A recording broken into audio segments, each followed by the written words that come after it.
This conference will now be recorded. So we now move on to the next topic in the syllabus, and that is of lipids, its definition, its introduction, its classification, and most importantly, the how lipid is metabolized in the body. Now, the food that we consume mainly consists of carbohydrates, proteins, and fats or lipids. Major source, of course, for energy, the immediate source of energy always is carbohydrate, that is in the form of glucose. We are getting energy, we are able to perform different kinds of actions. Now, whatever is excess, whatever food is eaten in excess, or whatever food remains and it is not converted to energy, that gets stored in the body in the form of lipids or fats or fatty acids, as it is called as.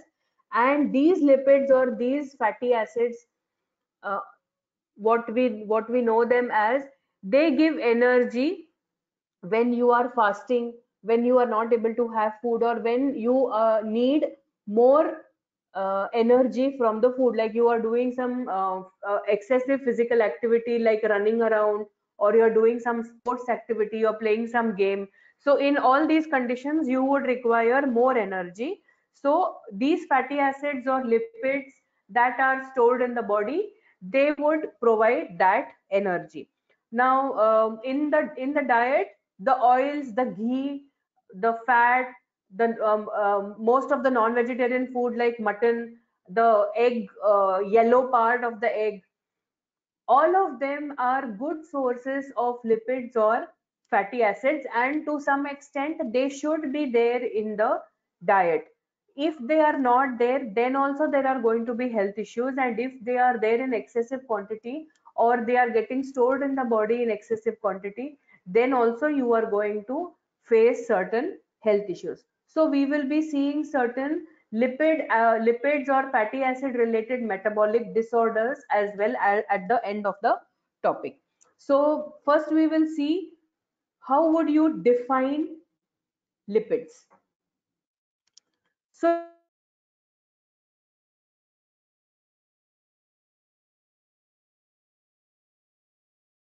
lipids are esters of long chain of fatty acids and chemically classified into different types of groups of fatty substances. And the most important thing is that they are a highly concentrated store for energy. All the fatty acids or all the lipids, they are all water insoluble biomolecules, but they are however soluble in organic solvents like benzene or chloroform or ether. The major functions or the use of lipids, they serve as fuel, especially when you are in fasting condition or when immediate source of carbohydrate is not available for the person. They are involved in signal molecules. They are components of different membranes. Many of the hormones are fatty acids or lipids, or they are a constituent of hormones along with proteins and amino acids, and they are also acting as intracellular messengers.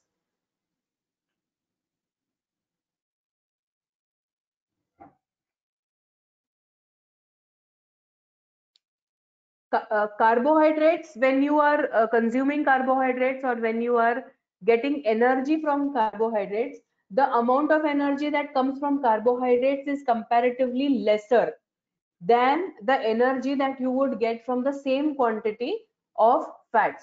So if for example you have 10 grams of any carbohydrate and 10 grams of fats, then the energy that you would get from this 10 grams of fats would be more, or the energy that would be released from this 10 grams of fats would be more than as compared to that of carbohydrates, same quantity, that is of 10 grams. The main reason for this is in fats there are CO bonds, okay, C dash O bonds, single bond, C dash O single bond, and in carbohydrates there are mainly CH bonds. So the energy that comes out, or the electrons that release energy in CH bonds, release less energy as compared to the CO, which releases more energy when the bond is broken down. Okay, you can have saturated or unsaturated fatty acids. Saturated fatty acids means they will have only single bonds. They will not have any double or triple bond. But in unsaturated carbon atoms, you will have double as well as triple bonds in the structure. You can have even number of carbon atoms and you can have odd number of carbon atoms.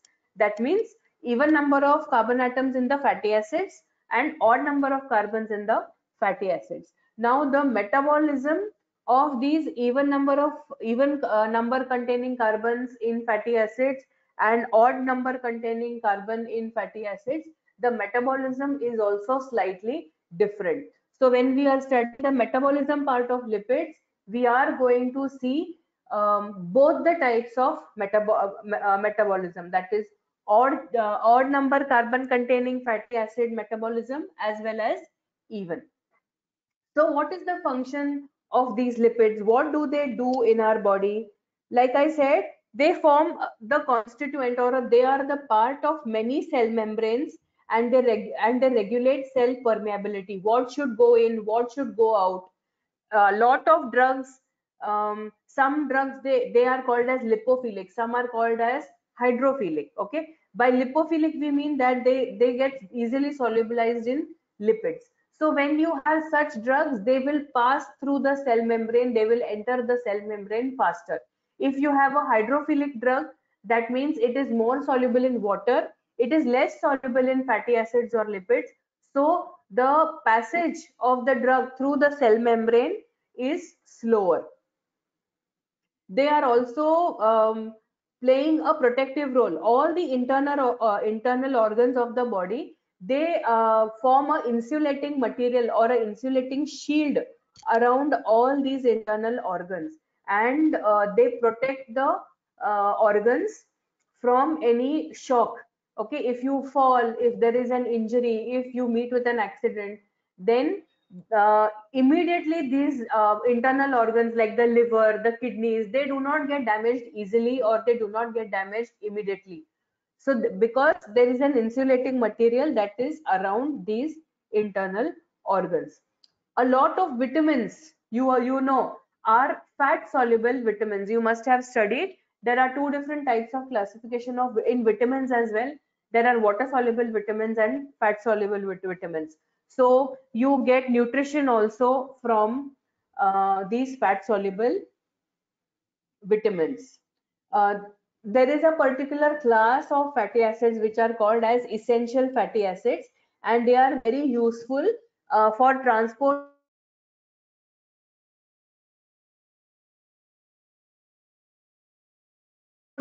lipoproteins. For example, cholesterol. Cholesterol plays a very important role in formation of in our body. Testosterone, progesterone, estrogen, all the three, the main source is cholesterol. Okay, so getting this cholesterol into the required cell and then carrying out the metabolism, for this also lipids are very useful.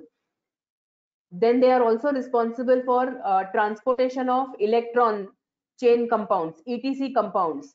So especially the phospholipids are involved in this. These are some of the functions that we can say that are there of lipids in our body. We move on to the classification of lipids. Uh, Lipids can be classified as simple lipids, compound lipids, derived lipids, and some miscellaneous agents. Simple lipids are further classified into BVAX or wax esters, sterol esters, and triglycerol, which further gives triglycerides. Then we have complex lipids. Complex lipids are further classified into phospholipids and glycolipids. You can see on the screen the classification scheme and also the examples of each. Then we have the last class, that is the derived lipids, and these derived lipids are further classified into sterols like cholesterol, fatty acids, diglycerides, and monoglycerides. So this is how lipids are classified. Lipids can also be classified in this manner based on their structural element, that is what part is attached with it. Okay, like for example, in case of phospholipids, there is lipids, which means there is fatty acids attached with phosphorus. Okay, here there is glycogen or glucose, which is attached with lipids. That is why they are called as glycolipids. Phospholipids are further classified into glycerophospholipids and sphingolipids. Glycolipids are classified into sulfolipids and sphingolipids. Then we also have the sterols, like I told you, cholesterol is one example, and there are some ether lipids as well. Like there are glycolipids, which have glycogen and lipid together, and phospholipids. We also have ether lipids also, that is ether group attached into the attached with the lipid. So this is also one type of classification of the lipids. So basically these lipids are divided into different categories like fatty acids, triglycerides or glycerolipids, sphingolipids, phospholipids, sterol. And among these, the main source of energy that we have is the fatty acids. Now these fatty acids are nothing but carboxylic acids, and they have a long carbon and hydrogen chain. There are a large number of carbons attached to each other, and they come together to form the fatty acids. Now this long chain is an unbranched chain, and it can be, I told you, saturated as well as unsaturated type of fatty acids. They can have even number of carbon atoms, or they can have odd number of carbon atoms as well.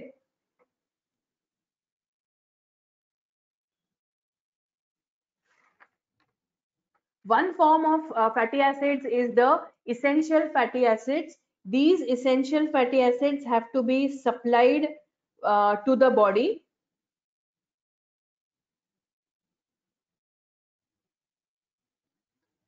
These essential fatty acids will prevent fatty liver formation, and your vision development also depends on these essential fatty acids. The brain development and growth of the brain depends on these essential fatty acids. And if there is a deficiency of these essential fatty acids, then the children will be mentally retarded, because there will be no growth and development of the brain. At the same time, they are a part of the cell membrane. They are a part of the gonads. Like I told you, the testosterone, the and estrogen and progesterone, these are all gonads. Okay, they are all sex hormones. So they are these essential fatty acids are a part of it, and you require essential fatty acids. They also have cardioprotective activity. So basically, whatever important organs are there, the brain, the heart, the liver, your eyes, your cell membrane structure, the sexual development, everything is in the hands of these essential fatty acids. And these essential fatty acids, they need to be supplied in the diet. Okay. Another type of um, lipid that is of prime importance, I told you, is cholesterol. The cholesterol serves as the starting point for formation of your sex hormones. It is a derived lipid, and you will find cholesterol both in humans as well as in animal cell. It is an important component of cell membrane. It is synthesized in the liver, and excessive deposition of cholesterol or excessive levels or high cholesterol in the blood can lead to coronary heart disorders. And synthesis, like I told you, of cholesterol happens in the liver. In fact, cholesterol is synthesized from acetyl CoA, and vitamin D and bile acids are also synthesized from cholesterol. So even if we know that excessive amount of cholesterol is bad for our health, bad for our heart, there are some essential important functions that this cholesterol performs. So an adequate amount of cholesterol in our diet, in our body, is of utmost importance. Similarly, there are some substances which are called as lipoproteins, and if you ever see any patient who is having cholesterol issues, or who is having triglyceride level high triglyceride levels, then the lipid profile test is done, and this lipid profile test mainly involves checking the levels of cholesterol, checking the levels of triglycerides, and checking the levels of lipoproteins. So these lipoproteins are of different types: HDL, LDL, IDL, and VLDL. HDL is high density lipoproteins. LDL is low density lipoproteins. IDL is intermediate density lipoproteins, and VLDL is very low density lipoproteins. Now, amongst this, the LDL and VLDL are considered bad cholesterol or bad lipoproteins. When there is when the lipid profile test is done, and when we say that there is rise in triglyceride level, rise in cholesterol level, along with that you will always see that there is also increase in the level of LDL and VLDL. They are known as bad cholesterol, and they usually get deposited in the liver. On the other hand, there is HDL. On the other hand, there is HDL. Now this HDL is called as good cholesterol, and this cholesterol, or rather this lipoprotein HDL, it will lower the risk of an heart attack or heart disease or liver disorders, or excessive deposition of fatty acids, or narrowing down of the blood vessels, therefore no, therefore controlling coronary artery blockage. So HDL is considered as a good lipoprotein or a good cholesterol, whereas VLDL and LDL are considered as bad. Now when you are modifying diet of a patient who is complaining of high triglyceride level and cholesterol level, you have to keep in mind that his diet should have food which provides him with the good HDL or good lipoprotein or good cholesterol, and that is HDL. Okay, HDL level, increase in HDL levels always is good, because it will protect the body or the individual from suffering from any heart attack. At the same time, the diet should lower the levels of LDL and VLDL also.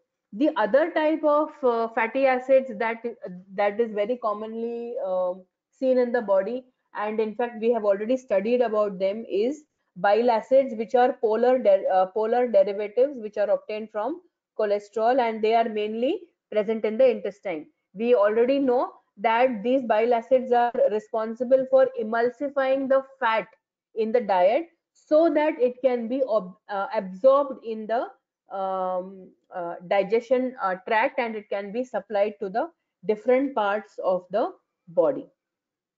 Okay, so this is about or this is an introduction, we can say, to the fats, or to fatty acids, and different types of fatty acids. Like you have bile acids, like you have lipoproteins, you also have something which is called as triglyceride. Okay, now these triglycerides are also present in both plants and as well as in animals. They are non-polar in nature, and they are insoluble in water. The most biggest advantage of this triglycerides is they are an energy or a fuel storage. So when you are fasting, or when your body is in a fasting condition, the body moves to these triglycerides, which are stored in the body, for giving them fuel or for giving it energy. The main storage place for these triglycerides is the adipose tissue, and based on their chemical structure, triglycerides are further classified as monotriglycerides, ditriglycerides, and triglycerides.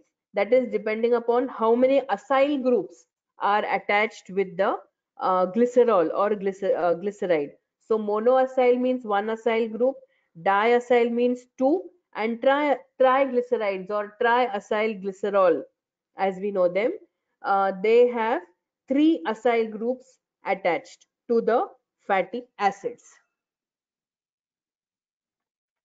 Now, when you are studying the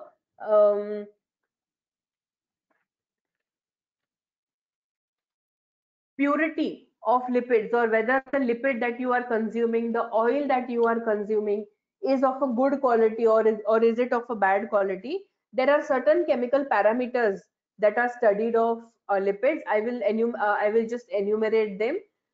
These are iodine number, saponification number, and acid number, and what is also called as the Rickett-Missel number, and these numbers are identified and they are calculated to tell whether the fatty acids or the essential fatty acids, or the oil that you are consuming is of a good quality, or has it become spoiled, has it become what is called as rancid. When you say that fatty acids have become spoiled, or fatty acids have become are not of a good quality, we say that there is they have become rancid. Okay, if you eat groundnuts, there would be one or maybe one or two groundnuts which have a very odd taste. That means that they have become rancid in nature. So that rancidity is evaluated by these different types of numbers which I named just now: iodine number, saponification number, acid number, and Rickett-Missel number. Okay, so these are the different important or essential fatty acids. Other than this, also I told you there are some phospholipids, and then there are some sphingolipids, and they also have different types of roles. Like sphingolipids is present in the myelin sheath. Okay, and it is an important part of the CNS, or it is an important part in the central nervous system. Then there are phospholipids also, and then phospholipids, they also have different types of classification, like glycerophospholipids and sphingospholipids, which we have recently seen. And these phospholipids, they regulate cell membrane permeability, and they protect the constituents in the cell membrane. They are responsible for absorption of fat from the intestine also. Then there are other fatty acids which are called as cephalins, and these cephalins are a part of the blood clotting factors that are involved when there is a injury or wound or an accident and blood clotting has to happen. Okay, so this is about the fatty acids, its definition, its classification. Then what are these different classes, what are their different functions, how are they used, and why are they important in our body. Now when you say that lipids gives you energy, okay, the body is containing lipids already. Around 18 to 25% of the body is made up of lipids, and lipid metabolism also occurs, which is happening in the liver, and it is also happening in the adipose tissue. When lipids have to be stored, they are mainly stored in the blood, adipose tissue, and the liver. There are different types of hormones or different types of enzymes which are involved in using lipids or using fatty acids to provide us energy. Now, this process of using fatty acids or lipids to give you energy, this process of degradation is called as lipolysis. And this lipolysis involves many different types of enzymes, there is epinephrine and norepinephrine, there is glucagon, thyroxine, then there are some glucocorticoids. All of them are involved, or all of them are responsible for initiating the process of lipid breakdown or degradation of lipids, or what we call as lipolysis. Now, when this lipolysis is happening, um, there is a particular enzyme again which is called as the pancreatic lipase. This pancreatic lipase enzyme is in its inactive form, or it is present in its inactive form. The active form of this pancreatic lipase is lipase B, which is the active form of the enzyme. And sorry, which is the inactive form of the enzyme. And this lipase B, which is the inactive form of the enzyme, is converted to lipase A, which is the active form. Now, once the lipase B is converted to lipase A, then this lipase A, which is the active form, it will start the degradation of triglycerides. You can see on your screen over here how the breaking down or how the energy is released from triglycerides. Or what we in general, in a broader term, we call it as fatty acid metabolism. So these are the triglycerides. These triglycerides are broken down to diacyl glycerol. So that means there are three or triacyl glycerols here, which form diacyl glycerol. In the process, one free fatty acid is released. Then this diacyl glycerol breaks down to form monoacyl glycerol, and this monoacyl glycerol in the process of formation releases one more free fatty acid. Then this monoacyl glycerol forms glycerol. Again, in the process, free fatty acid is released. Then glycerol forms or it starts the process of beta oxidation. This is actually the beta oxidation process is actually the beginning of the metabolism of fatty acids to give us energy. Here it is only being simplified. Okay, like the breaking down of triglycerides to diacyl glycerol is happening because this free fatty acid has to be released. Once you get this free fatty acid, then you can get energy from it very easily. Okay, so this breaking down of triglycerides to diacyl glycerol and then to monoacyl glycerol and then glycerol is the initial part of beta oxidation. Once glycerol and free fatty acids in the last step are released, from here onwards begins what is called as the beta oxidation of free fatty acids or beta oxidation of fatty acids. Now, this process of breaking down of triglycerides to glycerol is happening in the adipose tissue. Okay, and the pancreatic lipase form of enzyme A, which is the active form, is required for it. Now, from the adipose tissue, once you get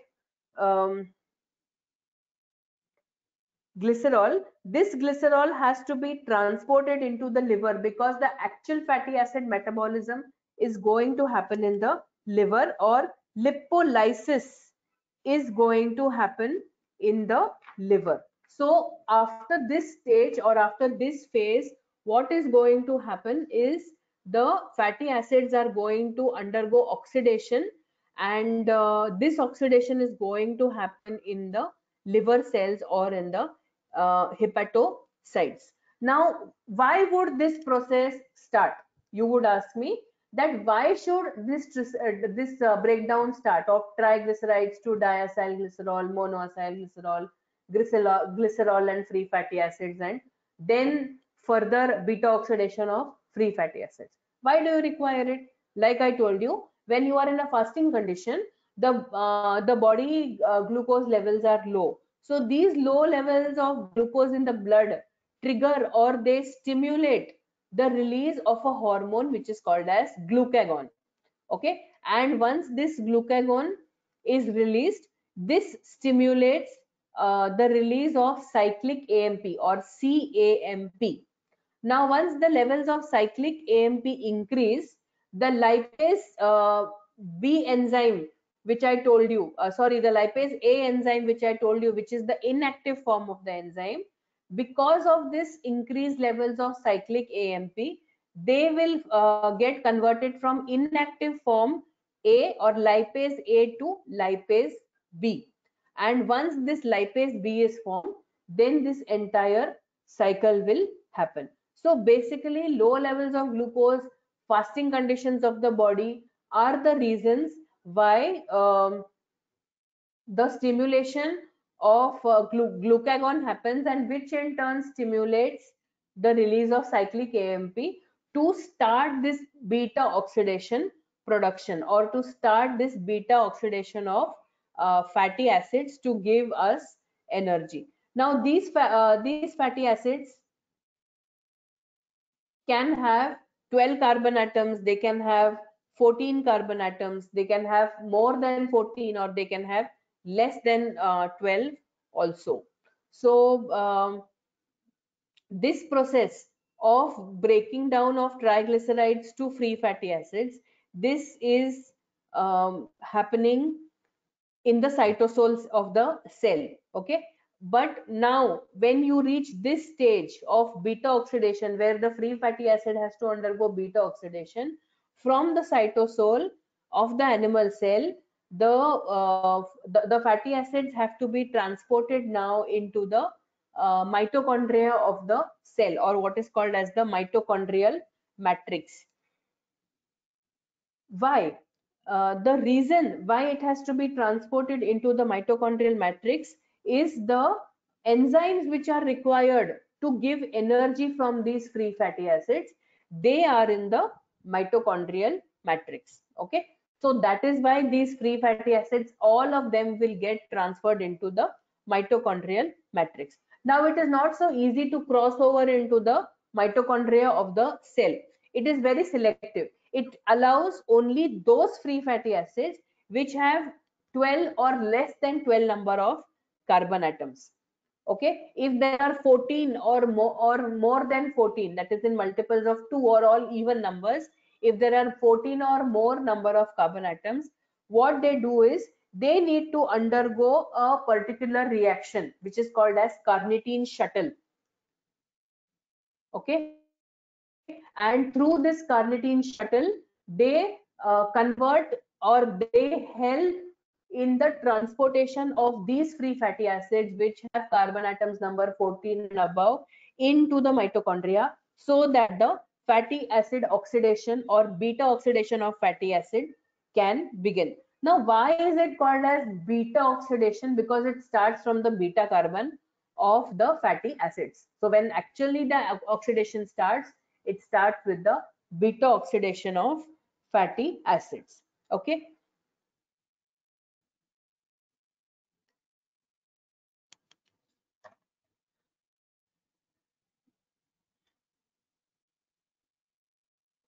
so this is what we have seen up till now, and what we have seen up till now we will quickly revise. We have seen what are fats, or what are fatty acids, or what are lipids in general. We have seen the definition of lipids, we have seen the classification of lipids, we have seen the different functions of lipids. Based on their classification also, they have certain duties which are very exclusive to these lipids. So we have seen those functions or those duties as well.